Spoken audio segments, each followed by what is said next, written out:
If you're on YouTube right now, please subscribe to the channel so you don't miss any future episodes. And drop a like and a comment. Thank you. I love our community. I love our neighborhood. I'd say our neighborhood. I don't live in a neighborhood. Our area. I grew up I went to 3 high schools in 3 states. So when my senior year, I went to Homer High School, and then I married the boy next door. We came to West Monroe, and so I've been here almost 30 years. So this is home.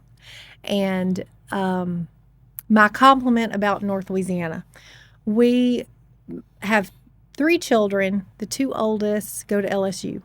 My daughter she graduated in the business program last year, and part of her senior project was to come up with a business plan. And her professor said, hey, this is a really good business plan. We want you to enter it into this venture challenge. And she did, and she wound up making the top 3. And as the competition was, the top 3 finalists would present their business plan, a huge PowerPoint, Shark Tank style, in a big auditorium at LSU. And the judges was a panel of CEOs and business executives from all over the state. And so then they heard everybody's pitches, they left, they made their decision and came back out and awarded the prize that night. It was a very big deal for her. One of the judges was Jack Marucci of Marucci Bats. Okay. And so he came up to us after the competition, and he found us and grabbed my husband and said, hey, congratulations to your daughter.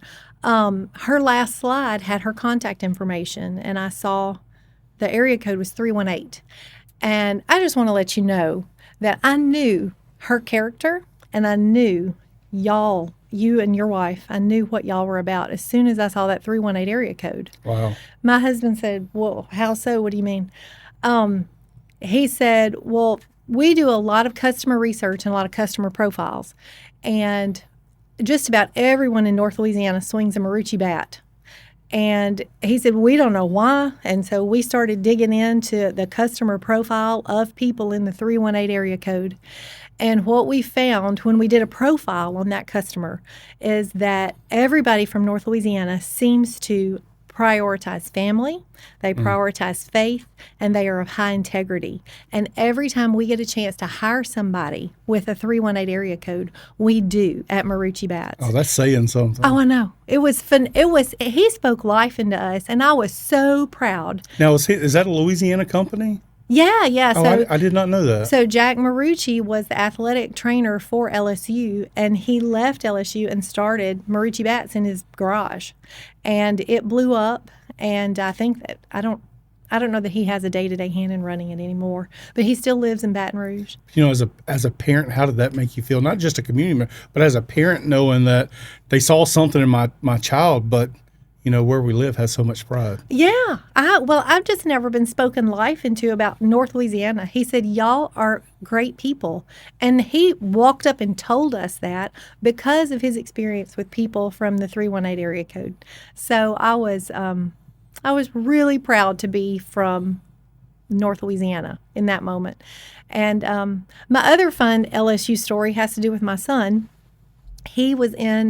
He's about to graduate this year. He was in a fraternity at LSU, and his fraternity brother said, okay, his name's Baden. Baden, your senior year, you're going to be in this leadership role in our fraternity, and for you to do this, you've got to do this your junior year. So your senior year, you can be over membership or whatever.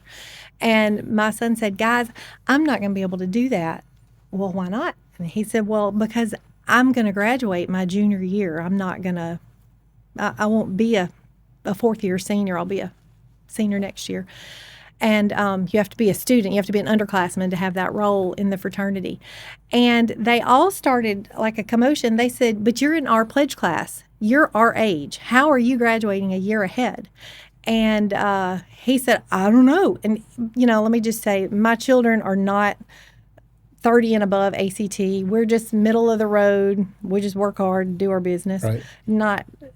So it's not that he's a stellar student. I'm not bragging on that at all. But it's that he said, I don't know. He said, I just did whatever my advisors told me to do at school. and I don't know, I'm graduating a year early. They said, we're from Catholic High School. We're from Barb. We're from U High, which is the university at LSU. The high school at LSU. They said, there's no way that you from Podunk, Louisiana, from Podunk, West Monroe, is graduating before we are, because we have the same major, Baden. I've been having the same. Right. Baden said, well, I don't know. He called me to tell me, he said, Mom, I've never been more proud to be from West Monroe than I was in that moment, because they were all just floored that I was so far ahead in school.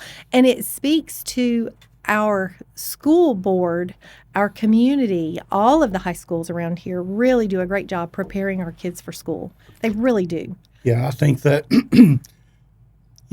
with any community, there's people that want to focus on the negative aspects of a lot of stuff. But the thing that they miss is right in front of them. There's a lot of great people doing a lot of great things and willing to share a lot of great information if you're just willing to ask or tune out a little bit of that noise just to see what's in front. We have some amazing teachers. We do. The teachers that care, that love the kids and want to invest in them if we just give them an opportunity. Yeah, So- we have administrators that really want the best Yep. for our kids. And we do. We live in a beautiful, great community. And I heard it said that our greatest resource is our people. Yeah. And we have good people where we live. And we're having great opportunity that's come in this direction, and I hope we're able to capitalize on it and continue to grow our community. Yes. So yes. thanks for sharing those two stories. As a proud mom, I'm sure it makes your heart swell to be able to hear that. But as a community member, it also makes me very proud to be able to hear that as well. Yes, I want the same thing for my kids, and would love for them to have similar experiences as well. So today we're talking with Miss Rebecca Frye with SnapMe. Is it SnapMe or SnapMe Creative? SnapMe Creative Agency. SnapMe Creative Agency.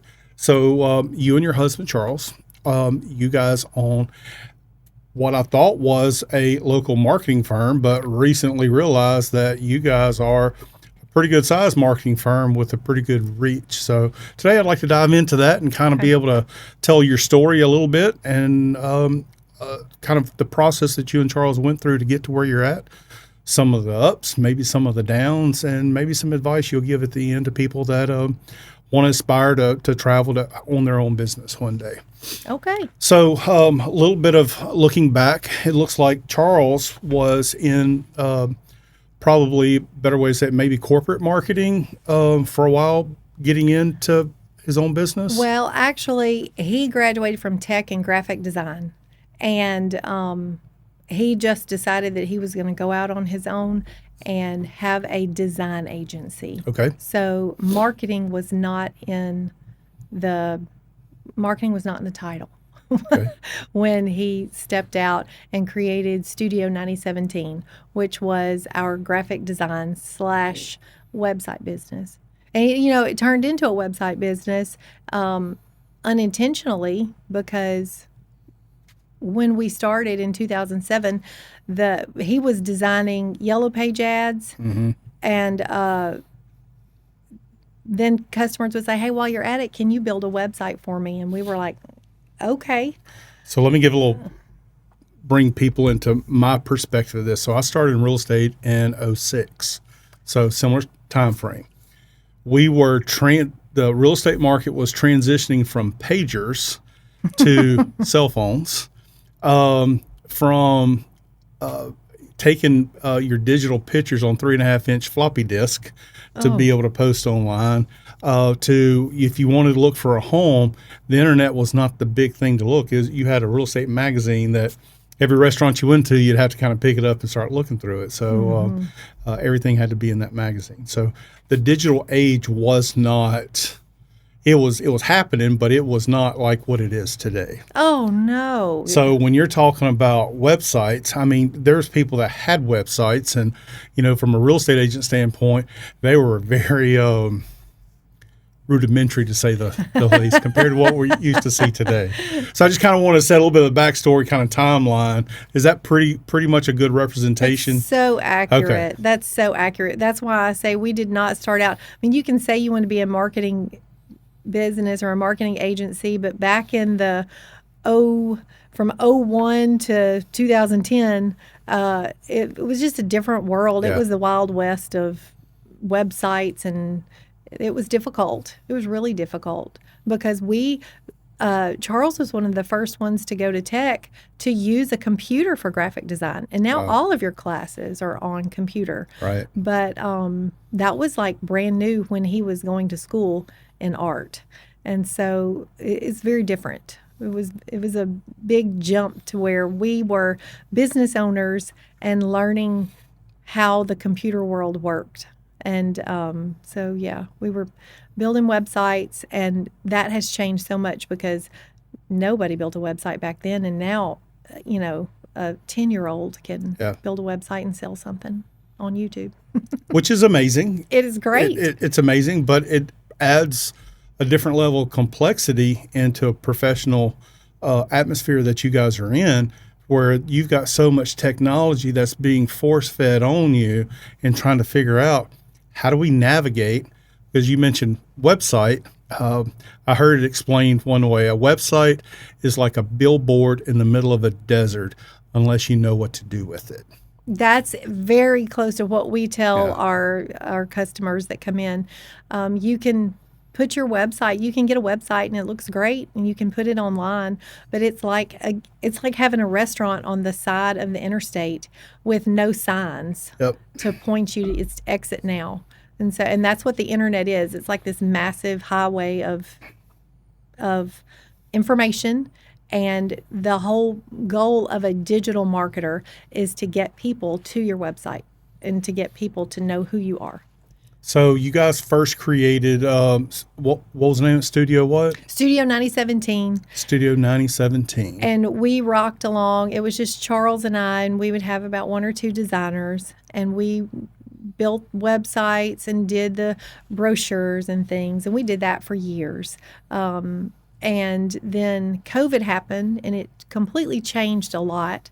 We added volume photography, which we can talk about later, but because that's a fun story. But that's a completely separate side business, and some people only know us for school photos. Okay. Some people only know SnapMe as school photos, and they're surprised that we do digital marketing. So after COVID, Charles and I decided, it was really more Charles, he decided, hey, we need to expand, and we added two partners. And from a business perspective, being a married couple that owned a business and we just had each other to bounce ideas off of, it was good and it worked. But having two other partners with their own opinions and their own skill sets and their own talents that they bring to our business really has enhanced and caused us to grow. And it was just that leap of faith of relinquishing some ownership. And we brought on Daniel Taylor, who has the photography knowledge, and he's kind of over our school photos, and he's been with us for a long time. And then Josh Carroll is the other partner, the fourth partner, and he came to us from the trade show industry and brought his promotional products business and all of his trade show knowledge to us. And so we've put all that together, and now we do digital marketing for businesses all over. We have employees. We have about 11 employees in our office in West Monroe, and then we have some other sales reps in Austin and Houston and Dallas, East Texas, and we have clients all over the place. Well, let's back up just a little bit. I didn't mean to cut you off there, but Yeah. there's kind of 2 points that you brought up I'd like to dig into. Let's talk about the complexity of working with a spouse. So, the reason I bring that up, so early in my career, when Carla and I started dating, we thought it would be a great idea. You know, we're getting married. We're going to do this together. She got her real estate license.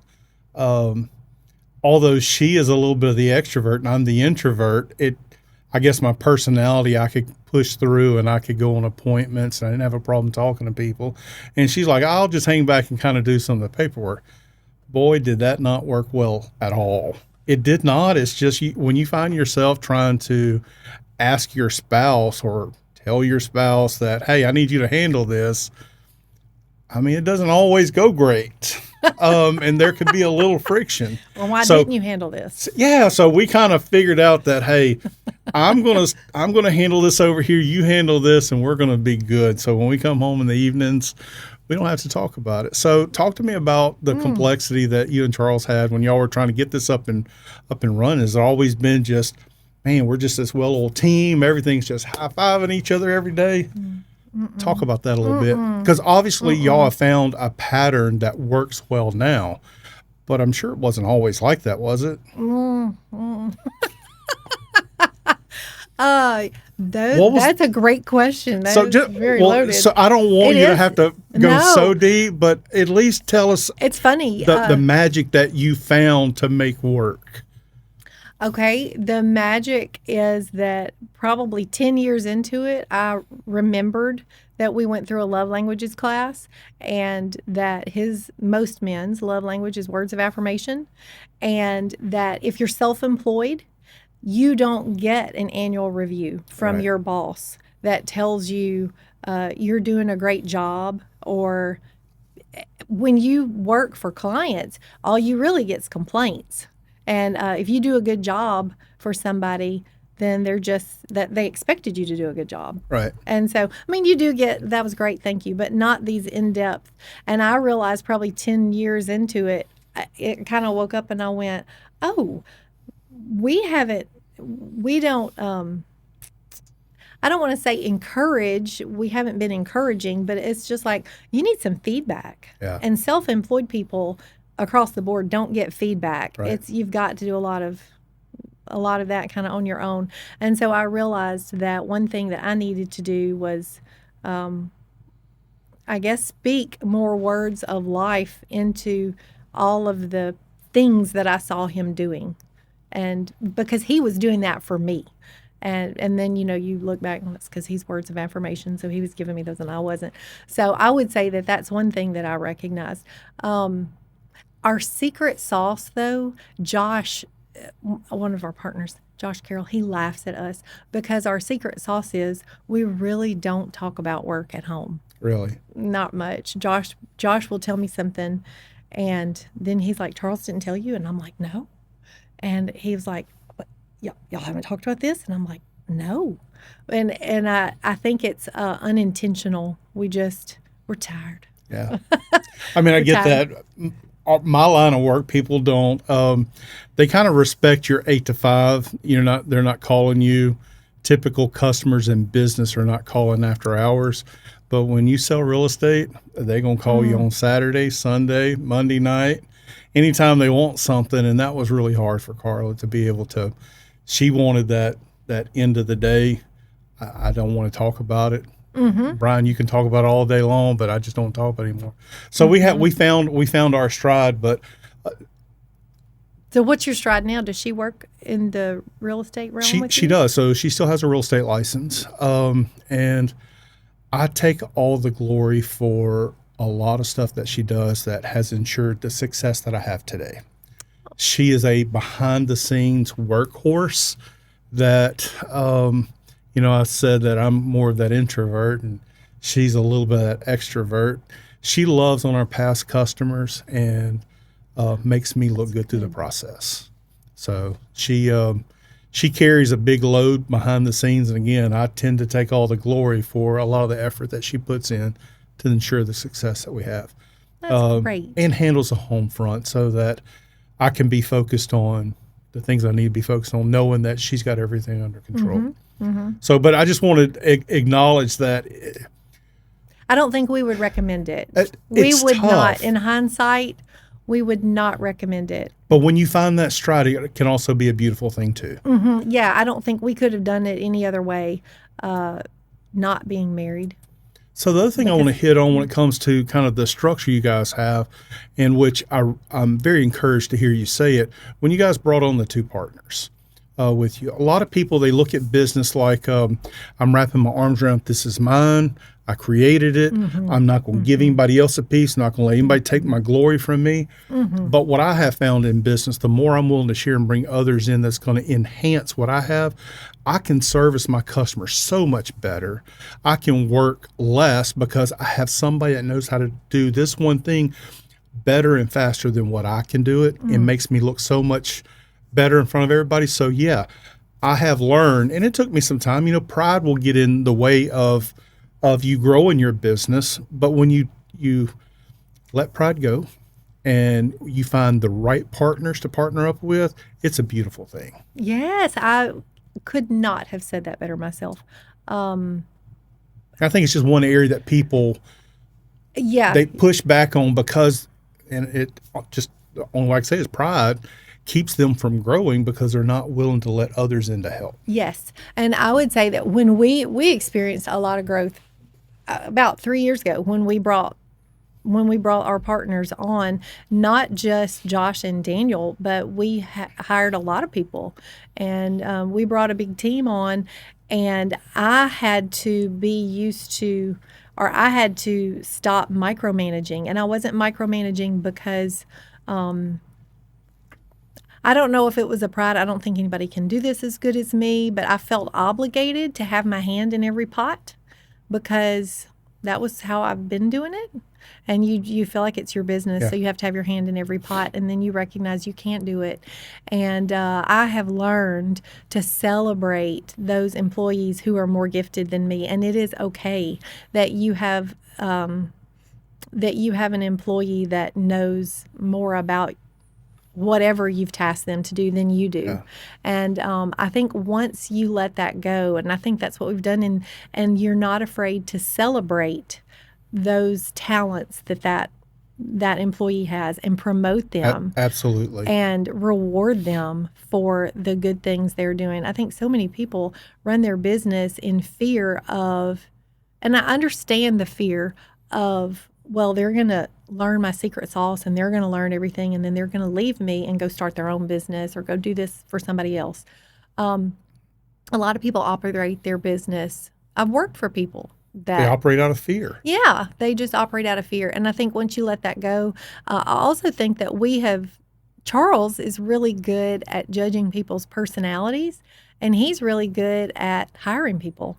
And that's been one of his gifts. He just picked somebody out of the crowd at a baseball game that we had sat next to a bunch and said, "How would you like to come work for us?" And she's just one of our favorite people. And so all of our employees, we just do a good job hiring. There's plenty of good people in the 318 area code to hire. Absolutely. So, I agree with that. And sometimes you have to give people a chance to be able to show their value to people. I think a mark of a great leader is someone who's willing to bring someone on that's smarter than them and that can do things faster and better than what they can. Leading out of fear is never a positive way for growth. And I've just seen it happen too many times. I don't want to bring this person on because they're going to steal my ideas and go on to do something bigger and better than what I can. I've always been a giver with my information with my colleagues because here's some truths that I know.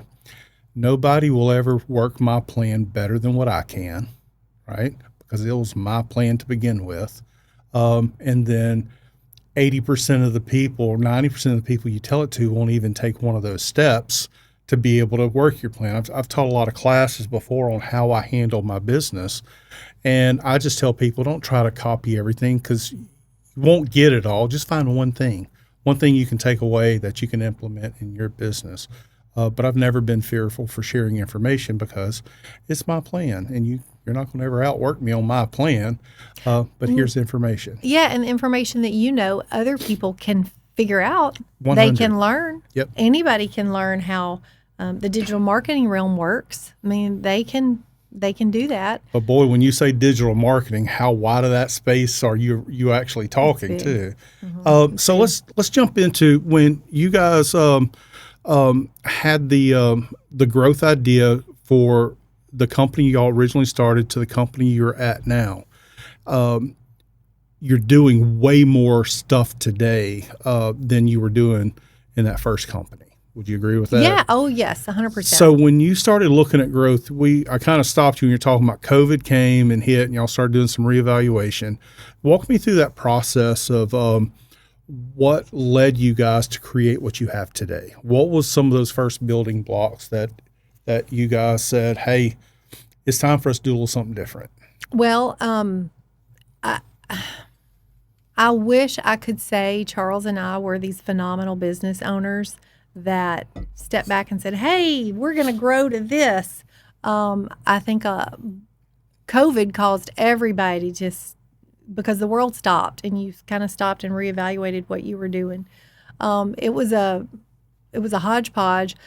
So I'm going to talk a little bit about our volume photography business, and it really does not fit with our digital marketing, but we wound up doing both, and we like it, and we're going to keep doing both until we make a business decision to change horses. But what happened in COVID was right before COVID hit, Woisa, the soccer league Woisa, they came to us and asked us for help with their website. And we were in a meeting with them, and one of their board members said, "Hey, could you guys take our league pictures, like our team pictures?" And I said, "Ooh, no, but we don't want to do that. That's like, you'd have to write down, you want a 5x7, you want two 8x10s. We can't do that." And he said, my husband, the entrepreneur that he is, said, "Well, we've got all the equipment, because to do somebody's website, we sometimes have to take cameras and take pictures." He said, "We've got all the camera equipment. Why can't we?" And I said, "Because it sounds hard." And he said, "Figure it out." So that's my job. I figured it out. And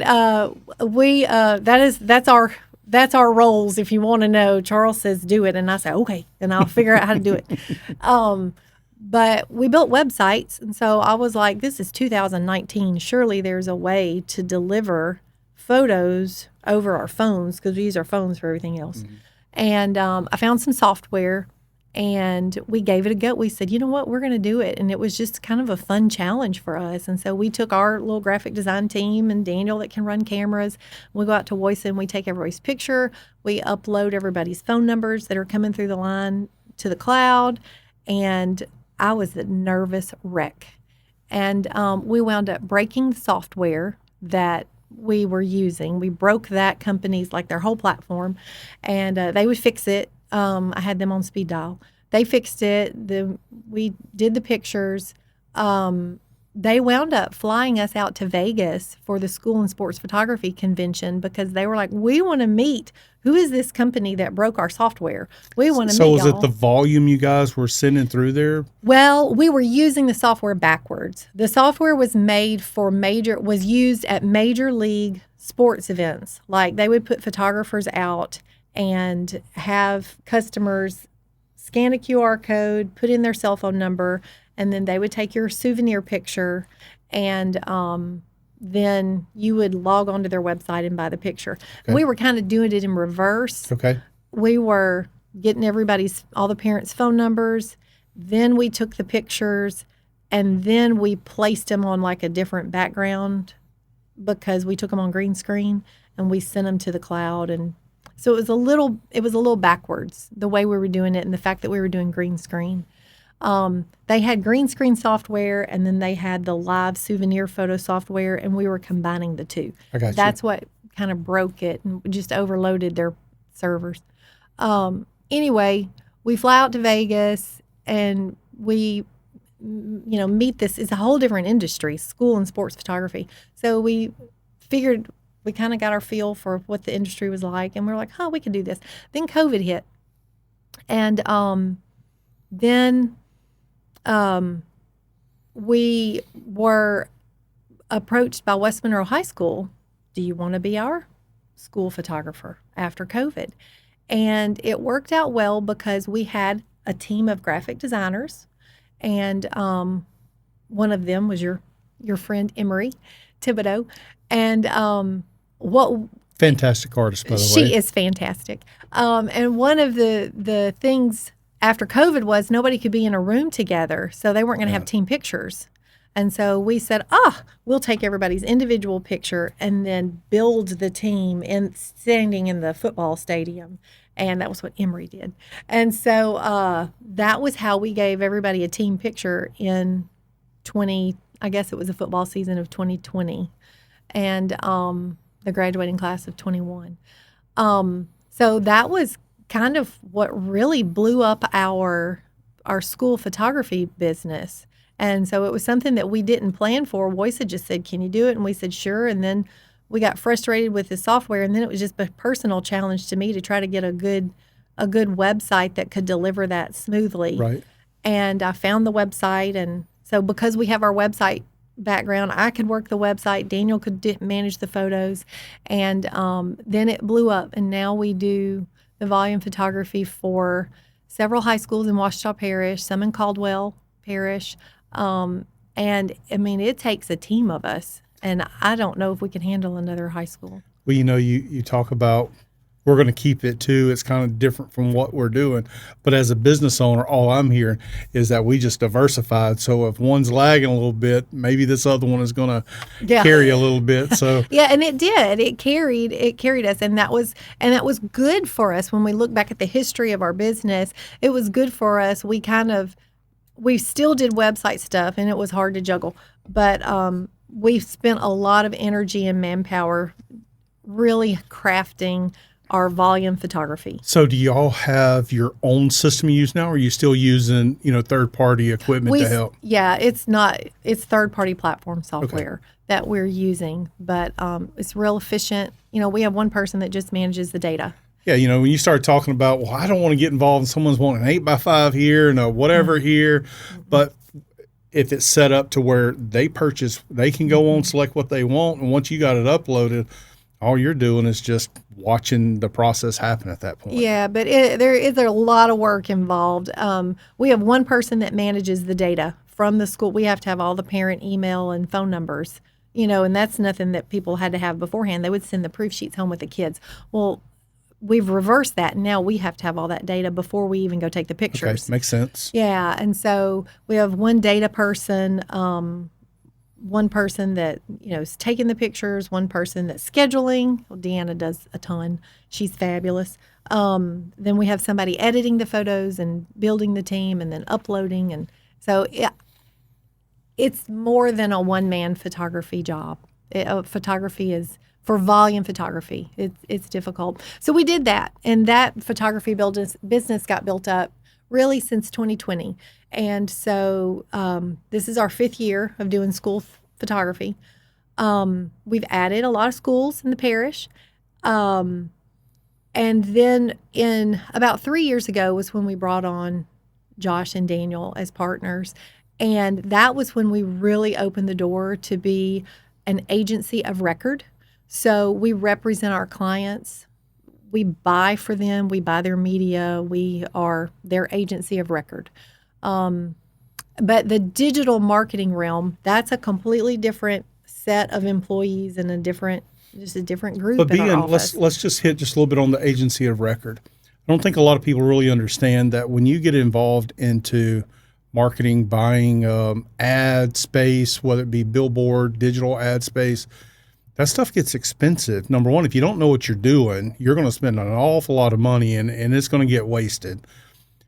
But you guys have the ability to probably get better deals than average Joe when it comes to understanding, because you guys are able to buy more in volume than what an individual can. So people, I think people discount what you guys bring to the table because they say, well, this is really expensive. I could do that myself. But what they don't understand is that if I had every dollar back that I wasted on marketing that was not needed, I could retire probably by now.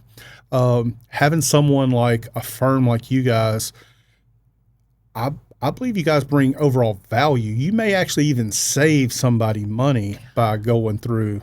Yeah. Just on the marketing purchase, the ad space purchase, I believe that there's a lot of value you guys bring to the table. Yes, I thank you for saying that. But that also, now we're in the digital marketing realm, and so that also kind of let's go back to when we started in '07 and people were still buying Yellow Page ads. Your marketing venues that you spent your money on were what you said, billboards, magazines. You would put your real estate ad in the magazine that came out every month. You would put your ad in the paper, and you would run, if you were big time, you would run your commercial on local TV. And you can't do that anymore. And the value that an agency brings to anybody, it's large or small, we have big clients, and then we have small one owner lawn care clients. So what the value that we bring is that now the ad space that you have to spend in is so chopped up. You've got kids that are just on YouTube. My friend, let's go through my friend Jennifer Turpin. She does not watch the news.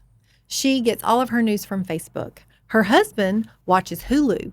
He gets all of his news through Hulu, not through DirecTV, not through Comcast. He's just watching Hulu. My husband gets all his news through YouTube TV. My children get all their news through TikTok.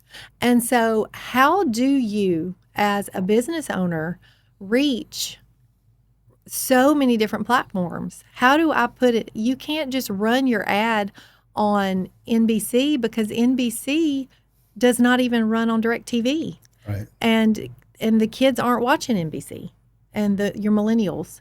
And so you have different generations and different. So how do we target as a business owner? How do I spend my money well? And so that's what we do as an agency. Our process is you come to us and you say, this is my business. This is my target audience. These are the people I want to reach. I want to reach 20 to 30-year-old males who are interested in blank.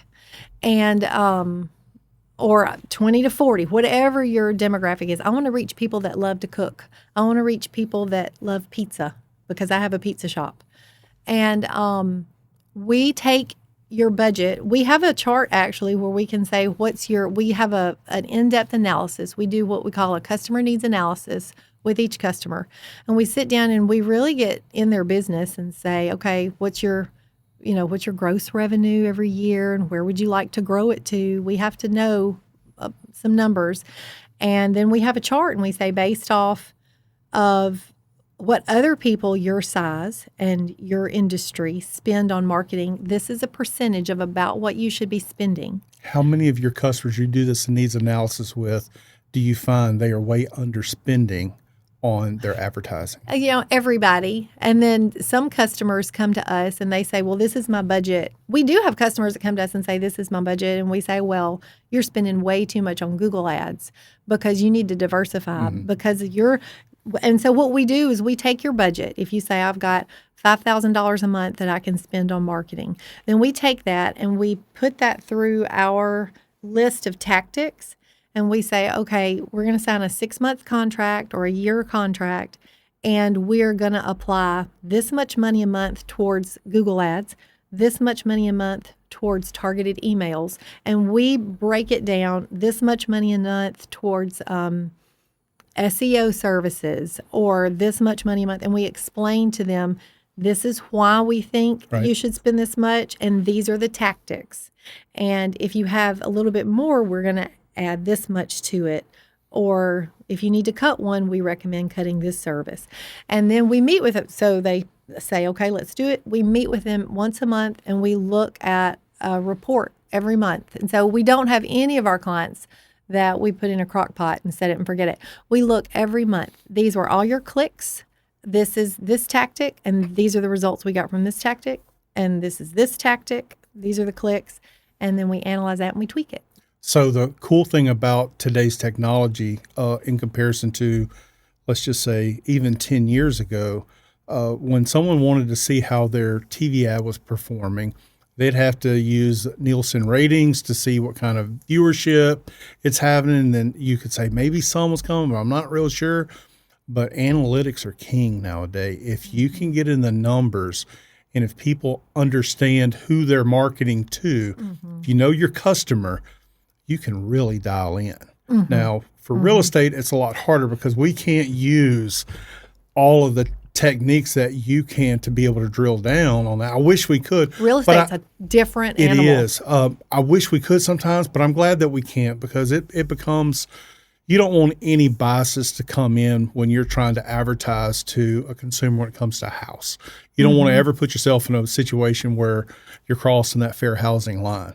But I envy some of what you guys are able to do to really drill down in on the analytics to be able to, put your message right in front of the right person. Now, with streaming TV services, it's definitely changed our game when it comes to advertising. So YouTube TV has been a game changer for us as far as being able to do some stuff. So we are in that space, and I'm tracking with what you're saying. That's great. Because there's so many people.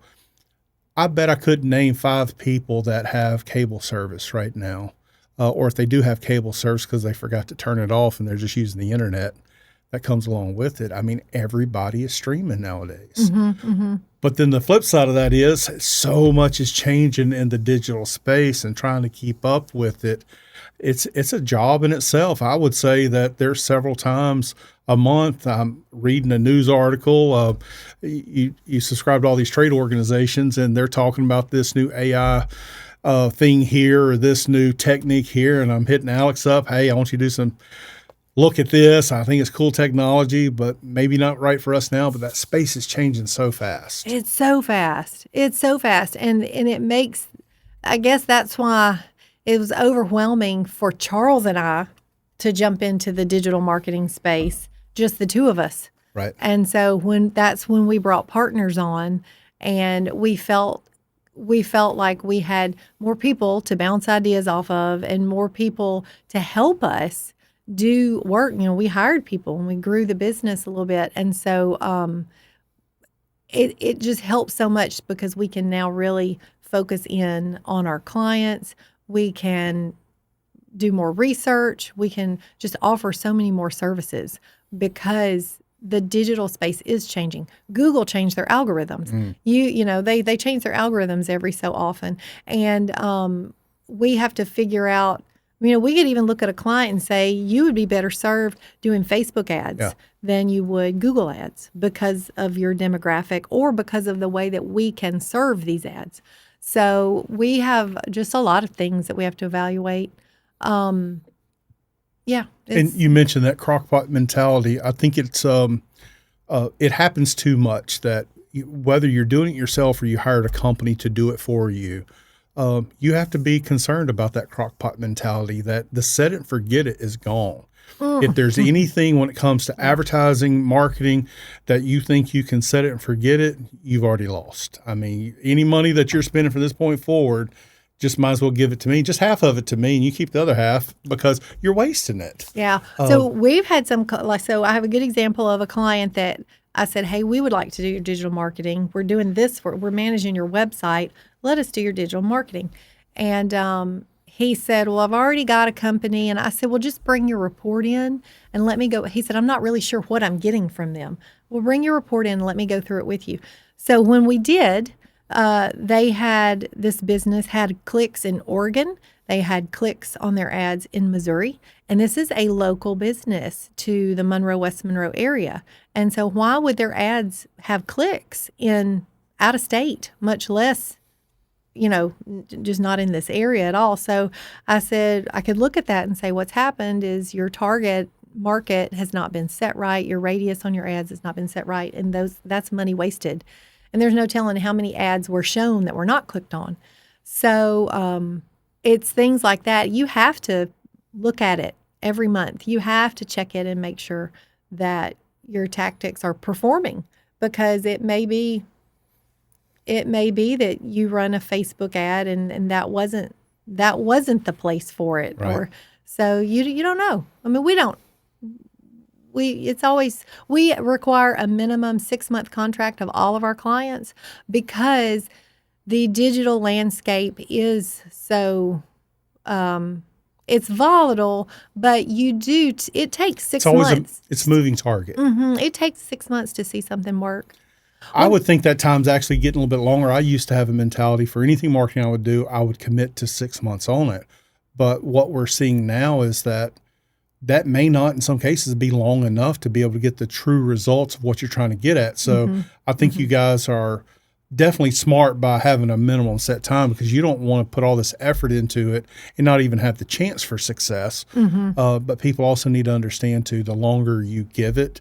Now, you don't want to go out 2 years and say, let's just keep doing the same thing. But sometimes I think it's getting close to that 12-month mark that you need that commitment to see if something's truly working. Yeah. So you can spend, if you've got $10,000, or let's say you got $10,000 to spend on marketing for the year. Do you spend? You're going to see. You're going to, of course, break that out and spend it $1,000 a month, but you could see a really big bang for your buck if you spent all $10,000 in like 1 or 2 months, because the more impressions you get, the faster it's going to grow. And that's the battle we're constantly fighting. Yeah. That trying to figure out, do we want to do more right now? We have the problem with having a set budget, and it's not even spending the whole budget, because it's looking at our budget saying, maybe your budget overall is too low to where I'm not going to even take any of your money because it's not enough money for me to give you some real traction. Yes. So we're constantly having to go in and up our budget just to get our ads to spend. To spend the money, sometimes we have to have the money say, I'm willing to spend this for it. We'll start spending it. Yes, another thing is like so on our Google LSA ads, local service ads, we have a cutoff. I don't want you to spend but this much money. Well, it's not even spending close to that money, because they said, I don't have enough money to say I'm willing to go all the way up to this. It never gets to this, but I've got to have my parameter set to where I've got enough to hopefully ensure success based on the algorithms they have. And that's where specialty people like yourself come in to take the guesswork out for people. Yeah. And it's not an exact science. I don't think you could say it's an exact science. But when you're good at what you do, you produce good results. So do you have any type of examples of people you've brought on that you've been able to take them from here to here? Or you've seen just, they're just clients for life because they recognize what's happening? Yes. I know I'm putting you on the spot with that. Well, I'm sitting here. But I don't want you to give up any confidential information. Yeah, that's where I was thinking. I'm like, I don't know that I can say. We have really happy clients, and we have happy clients. Well, and then we have also, I'll say, we have clients that the tactic didn't perform as promised because there wasn't enough money in the budget to make the needle move. And so that is how do you address that, and that needs analysis up front? Well, are y'all getting to the point where y'all are trying to now address that up front? We do. Do you have clients that you turn away saying that you're not ready for what we can do for you? Yes, 100%. That's what I was going to say. Walk me through some of those examples. We have a $1,500 minimum a month minimum ad spend. If we're going to take you on as a client, we don't like to do it for less than $2,000 a month. And that sounds, y'all sound so expensive. That's not expensive. We just don't want to take your money and promise something that we can't give you, because we know what the market is. We know what Google ads cost. We know what we can and can't do for you. And of course, it depends on what your tactic is. If you came to us and said, hey, I just need you to do my social media management, that's not $1,500 a month. Right. We can manage your social media. But we had a client come to us and he said, all I want y'all to do is manage my Facebook. I just want y'all to post on Facebook for me and run Google ads. And we tried to tell him, your line of business and your industry, you do not need to spend the money on Facebook post. That's not going to benefit you. Nobody is going on Facebook looking for your industry. Sure. It's just not. People are on Facebook to be social, and that wasn't business and industry. And so we we do have clients that we say, we don't need to do that. That is a waste of your money. But kudos to you guys for doing that, not taking people's money because you can't help them. Yeah, it's not gonna, we're past that as an agency. We're not gonna, we want to do good things for you and big things for you.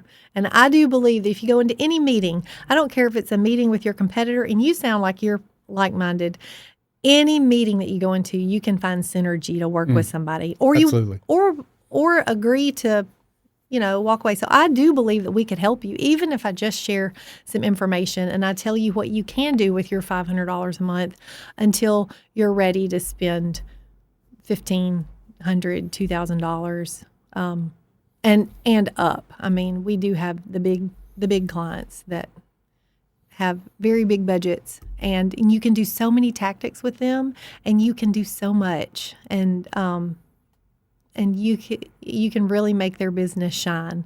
And we do have some clients like that I don't need to share just for. Yeah, no, and I'm with you on that. And I should have even asked that No, question. it's fine. I mean, because you can tell on y'all's growth with the number of people you have on board and the reach you guys have now, that you guys are doing something special. And that's pretty apparent. When you're looking back over the time that you and Charles have from where y'all started to where you guys are at now, what's some encouragement you could give another entrepreneur that's just thinking about? Because we're in an age right now to where the American dream is more achievable now than it's ever been. With just a telephone and connection to internet, there's people that make a living just off that. So we're in a situation now to where the sky's the limit on what somebody can do. What's some encouragement that you would give to a young person or even an older person that's thinking about starting their own business? Be brave and don't be afraid, and don't make your decisions out of fear, but do it. I will never forget. So my mother's a school teacher, and both of his parents are school teachers. And we did not come from an entrepreneurial family. We came from and I don't think much of the baby boomer generation was. They were all kind of, you work for the man. Conservative? Work for the man, be conservative. And so I won't ever forget the conversation that we had with both of our parents. We had three very small children, like not even in kindergarten. And we said, Charles said, I'm fixing to go out on my own and start my own business. And he was unemployed one day and self-employed the next day. We had no health insurance, no ridiculous size nest egg, which was not much at all. And thought, how are we going to? And I actually did it with no client on the books. Like, it was a pure faith thing. Like, I don't know, I will say what Charles did was he took a job in Austin.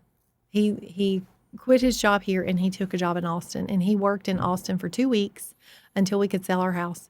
And after the second week, he said, this is not where I'm supposed to be. I'm supposed to be back in West Monroe. So he quit that job and he came home and he was self-employed the next day. And I just remember being in shock and thinking, how are we going to do this? And we lived off credit cards, and terrible Dave Ramsey. Just don't. We lived off credit cards, and but y'all believed. But we believed, and we worked hard. And Charles was not afraid to knock on doors and say, "Hey, I can do that for you." And he's always had the mindset of, "Well, we can figure that out. Well, we can do that." And so I really respect his mindset of that we can do it. He just had a can-do attitude. He's always had that. And so I would encourage anybody that wants to do something, if you have it in your mind, have that can-do attitude. And it's funny because I see that in my children, and that wasn't anything. I see our daughter is like, she is working a job, or full 8-to-5 job right now, but then on the side, she's working her her little business. And so I see that, and I encourage that. She's working hard, and you just have to give up the idea of being comfortable. You just have to let go of being comfortable and get out there and work it. And then I think it's something that like you do, you enjoy what you're doing and you enjoy and you're curious. I am. And it's what makes things fun. You know, in the beginning, we were talking about you're not working for someone, so you're not getting those raises. You're not getting those annual evaluations. And those are some things you need to kind of watch for, especially as a married couple working together, to make sure you're lifting one another up. But the beautiful side of that is I don't have to depend on someone else to determine my worth annually. I can get out and make it happen. If I'm not making what I need to make for my family, I'm responsible for that. Nobody else is but Brian. If I want to be able to take off, I have to just make a decision. I can have all the time in the world off this year, but I have to make a decision because every decision has consequences, right? So if I feel comfortable enough to take off 2 weeks straight and the business can handle it, I can take off 2 weeks straight and I don't have to worry about it. But there's always consequences to your decisions. But if you love what you do, it doesn't feel like you're going to work every day. That's true. Yeah, That's it true. doesn't feel like you're going to work. And I think it could be true for someone that's working at a job with someone else. If you love what you do, you're not going to work every day. It's part of it. But the entrepreneur side of things, I don't know that I could ever go back and punch a clock for somebody and enjoy it. Not to say that others are meant for that. That's just not me right now because I have the freedom to be able to go meet people. I have the freedom to talk to people like you within our community and find out, what goals you guys have, find out what dreams, what led you to this part of the success that you guys are having, whether you believe it's success or not. I believe it is. I mean, that's the reason I asked you to come in here today. I've seen your business grow. I see what you guys give back to the community. I see what you give back to our church. Our area is great, and I want other people to know about it. And you and Charles, and I probably should have invited him to come in too, but so tell him I apologize for not asking him to come in. He would rather. But you guys have done some amazing things. Your company is great. The story you started off about the 318, we're going to weave it in some kind of way on this. It just makes me feel proud of the town that I live in right now. And I want everybody to have the same experience that I have, because I want my kids, when they graduate, I want them to love it like I love it. I want them to embed in our community the way that Carla and I have. And they want to stay here and not ship off across the country, which I'll support them if that's what they want to do. But let me speak to that for a second. Because I grew up 3 high schools, 3 states. My dad worked for Chevron, and so I lived a bunch of places. I hated that growing up, and I never had a sense of home, because even though my parents, they were married, they weren't divorced or anything, we had a good home. I just didn't, there is something to having a hometown, and I never had that. And that's what West Monroe is to me. It's my hometown, even though I wasn't raised here. But what I encourage is that everybody that lives here, or I hear a lot of people say, well, you should live here and you should want to go to college here. And yes, but it's also so important for you to see other parts of the world. Oh, absolutely. Because my 21-year-old son, who's at LSU right now, he said, I realize going to LSU, I've seen other things. I've seen other parts of the world. I've been home with other friends to theirs. Like, he spent New Year's in Alabama with a friend there. He's been other places. He's seen other things. I can't wait to come back and put down roots in West Monroe, because, Mom, I realize how great it was to grow up there. I didn't realize it when I was growing up. But he said, I realize what a great place it is now. I think people in Baton Rouge should come to ULM to go to school. Now, my third child, he's probably going to go somewhere local that fits his personality, that's his flavor. But I think that if you have a child that wants to get out and explore, let them see Yeah. other places so they can, because my children have said, wow, I really appreciate where we grew up, how we grew up. And I don't know if you've ever talked to any foreign exchange students, but we get the blessing of getting to visit with all the foreign exchange students when we go to the different schools and take school pictures. And I always ask them, well, and with the cutest ones in Colombia. And so they're coming all the way over from Germany or Italy into little Columbia, Louisiana. And I always ask them, there was the cutest little boy, and they had him playing football and soccer, and they had him as the star of the homecoming show. And we took his picture for every sport. And I was like, what do you love about here? And what's interested you about our area? And he said, high school sports. He was like, they're so fun. They're just so fun. And we have an amazing community for that. We do. Amazing. And so I just love the way our community supports every school. And and I'm fortunate enough that I get to go into the schools and I get to see how the coaches love their children and how the teachers the counselors, they're passionate about their children, the students the students that are not in athletics and are not in the college track. We have teachers and leaders and administration in our schools here that care about those students that are going to get trades, because those are going to be, those are our business leaders. Those are the plumbers that are going to have their own plumbing business, their own electrician business.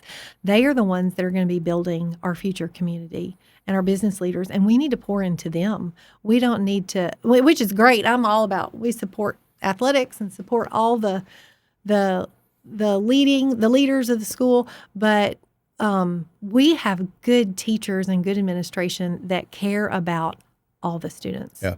No, I completely Good to agree. see. You know, we're a community that's built on the back of small business. We don't have, as of today, big industry that's here. We've got a big industry that's about to be built here.